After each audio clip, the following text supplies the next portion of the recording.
AP CM Chandrababu Naidu ఆసక్తికర వ్యాఖ్యలు చేశారు. మెడికల్ కాలేజీల విషయంలో విమర్శలు చేస్తున్న జగన్ కి చంద్రబాబు నాయుడు స్ట్రాంగ్ కౌంటర్ ఇచ్చారు. మెడికల్ కాలేజీల విషయంలో జగన్ ఇచ్చిన జీవోని ఆయన ముఖాన కొట్టి రాష్ట్రం మొత్తం ఊరేగిస్తానని చెప్పారు.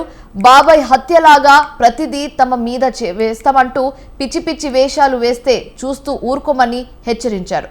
తప్పుడు పనుల్ని చేసి వేరే వాళ్లపై తోసేయాలని చూస్తే అవి జరగవని స్పష్టం చేశారు AP CM Chandrababu Naidu. GO ఇచ్చాడు, ఆయన ముఖాన్ని తగిలిస్తారు రాష్ట్రాన్ని తిప్పేదానికి. ఆ జీవో పెట్టి ముఖంలో తగిలిస్తే ఆ జీవోని కాకుండా ఏం అమలు చేసావో చెప్పాలంటే పోలే. నేను స్ట్రైట్ కోసం అంటే ఆయన బాడీకి గట్టేసి తిప్పుతాం ఆ జీవోని. ఏ జీవో ఇచ్చాడో మీరే చదువుకోండి ఒకసారి పేపర్ వాళ్ళు. మీరు కూడా చదివితే మీకు కూడా ఒక ఐడియా వస్తుంది. అప్పుడు నేను చెప్తాను. ఇలాంటి నేరస్తులకి నేను చెప్పేది ఏంటంటే, బాబాయిని చంపి నారాసుర రక్త చరిత్ర పెట్టేసి తప్పించుకోవాలని ప్రయత్నం చేస్తే అన్నిటిని జరగవు. ఎన్ని తప్పుడు పనులన్నీ చేసి వేరే వాళ్ళ మీద దోసేయాలనుకుంటే జరగవు. ఆ రోజులు అయిపోయినాయి. చెవికి కట్టి చూపిస్తాను ఊరంతా తిప్పి, పిచ్చి పిచ్చిగా అనుకుంటున్నా. ఏం చేసావో అన్నీ కూడా అంత ఈజీగా ఆలోచించద్దండి. నోటుకొచ్చేట్టు మాట్లాడడం. నిన్న ఏం చేశారో అది మర్చిపోయి ఈరోజు దాని మీద వాళ్ళు విమర్శించే పరిస్థితికి వచ్చారు. ఆ జీవో ఒకసారి చదవ, నేను చెప్పను, చెప్తే మీకు రహస్యం పోతుంది. వీళ్ళు చెల్లని కాసులు ఇవే చేస్తారు. నేరస్తులు ఏమంటారు? ఇదే చేస్తూ ఉంటారు. మీరు గుర్తుపెట్టుకోవాల్సింది, ప్రజాహితం కోసం కొంతమంది పనిచేస్తే ప్రజలకు ద్రోహం చేయడానికి కొంతమంది పనిచేస్తూ ఉంటారు. విశాఖ స్టీల్ ప్లాంట్ పై మాట్లాడిన వారు ఇప్పుడు విశాఖలో స్టీల్ ప్లాంట్ ఉద్యోగుల్ని ఈ సైకో బ్యాచ్ వెళ్లి రెచ్చగొడుతున్నారని సీఎం ఫైర్ అయ్యారు.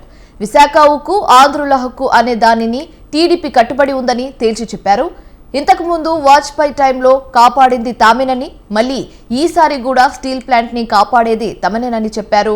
స్టీల్ ప్లాంట్ ఉద్యోగులు కూడా కష్టపడి పనిచేసి స్టీల్ ప్లాంట్ ని లాభాల్లోకి తీసుకుని రావాలని సీఎం చంద్రబాబు నాయుడు కోరారు. విశాఖపట్నం స్టీల్ ప్లాంట్ అది కూడా కావాలని రెచ్చగొట్టే పరిస్థితికి వస్తున్నారు. విశాఖపట్నం అనేది తెలుగుదేశం పార్టీకి, ఎన్డీఏ కూటమికి ఒక స్ట్రాంగ్ ఇది. ఆ ప్రాజెక్టు కూడా ఆ స్టేజ్కి రావడానికి వీళ్ళు కారణం. ఎప్పుడు కూడా ప్రాజెక్టు మీద శ్రద్ధ పెట్టిన దాఖలాలు లేవు. ఇంత మునుపు కూడా నేనే కాపాడాను ఆ ప్రాజెక్ట్ని. వాజ్పేయి గారి పీరియడ్లో రీస్ట్రక్చరింగ్ చేసి అప్పుడు కూడా అడిషనల్ ఫండ్స్ అన్ని పంప్ చేశాం. అప్పుడు స్ట్రీమ్లైన్ చేశాం. ఇప్పుడు కూడా నేను ఆలోచిస్తున్నాను. మళ్ళీ మొన్నే మాకు ఒక మీటింగ్ జరిగింది. కుమారస్వామి గారు, ఫైనాన్స్ మినిస్టర్, నేను డిస్కస్ చేశాం. ఇప్పుడు ఒక కొత్త డబ్బులు కూడా రిలీజ్ చేసి దాన్ని ఆపరేట్ చేయడానికి ముందుకు పోతున్నారు. ఇది అయిన తర్వాత మళ్ళీ ఒకసారి కూర్చుంటాం. ఎంప్లాయీస్ కూడా ఒకటే చెప్తున్నా, అక్కడ ట్రేడ్ యూనియన్ లీడర్స్ కూడా ఒకటే చెప్తున్నా, మనం ప్రాపర్ మేనేజ్మెంట్ పెట్టుకోకుండా ప్రాజెక్ట్ని రివైవ్ చేయకుండా కష్టపడేదైనా ఉంటే technical problems, logistic problems, administrative problems ఉంటే అవన్నీ సార్ట్అవుట్ చేసుకొని బెస్ట్ మేనేజ్మెంట్ పెట్టుకొని శాశ్వతంగా దాని లాభాల బాట పట్టించాల్సిన బాధ్యత ఉంది. ప్రైవేట్ స్టీల్ ప్లాంట్స్ అన్నీ బాగుండి one of the best steel plant ఆ పరిస్థితి రావడానికి కారణం అక్కడే మేనేజ్మెంట్ ఆలోచించుకోవాలి, అక్కడే స్టాఫ్ ఆలోచించుకోవాలి, అందరం ఆలోచించుకోవాలి. నేను కూడా దాని మీద శ్రద్ధ పెడతా. విషయం కూడా అక్కడే పెద్దలు ఎవరైతే మాట్లాడుతున్నారో అలాంటి వాళ్ళందరూ గుర్తుపెట్టుకోవాలి. దాని స్ట్రీమ్. అమరావతి అంశంపై మాజీ సీఎం జగన్ తీరుపై తీవ్రంగా ఆగ్రహం వ్యక్తం చేశారు ముఖ్యమంత్రి చంద్రబాబు నాయుడు.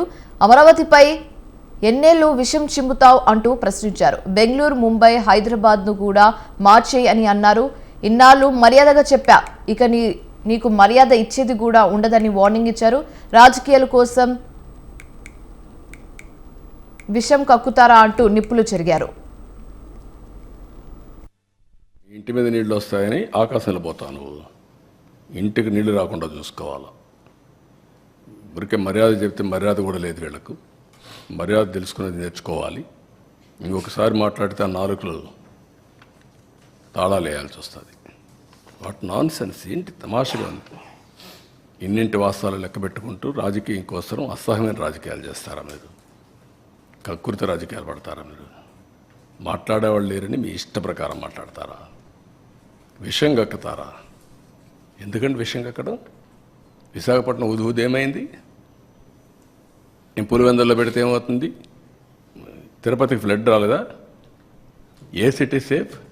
అంటే ఏది చెప్పినా నమ్మేస్తారనే అజం ఆ పేపర్లు పెట్టుకొని, తప్పుడు పేపర్లు పెట్టుకొని, తప్పుడు ప్రచారాలు చేసుకుంటూ బతికిపోవాలనుకుంటున్నారు. ఆ ఆటలు సాగవు, అది గుర్తుపెట్టుకోమని హెచ్చరిస్తాను. ఒక విపత్తు వచ్చినప్పుడు ప్రవర్తించవలసిన తీరది. వాళ్ళు మనుషులు, నువ్వు మనిషి కాదు కాబట్టి, ఈ పార్టీ మనుషులు కాదు కాబట్టి ఇష్ట ప్రకారం మాట్లాడుతున్నారు. మానవత్వం లేకుండా మాట్లాడుతున్నారు. పుండు మీద కారం చల్లెట్టు. ఇక వరద ప్రభావిత ప్రాంతాల్లో ప్రతి ఇంటికి 25,000 రూపాయల ఆర్థిక సాయం చేస్తామని సీఎం చంద్రబాబు నాయుడు ప్రకటించారు. మొదటి అంతస్తులో ఉండే వారికి 10,000 రూపాయలు ఇస్తామని తెలిపారు.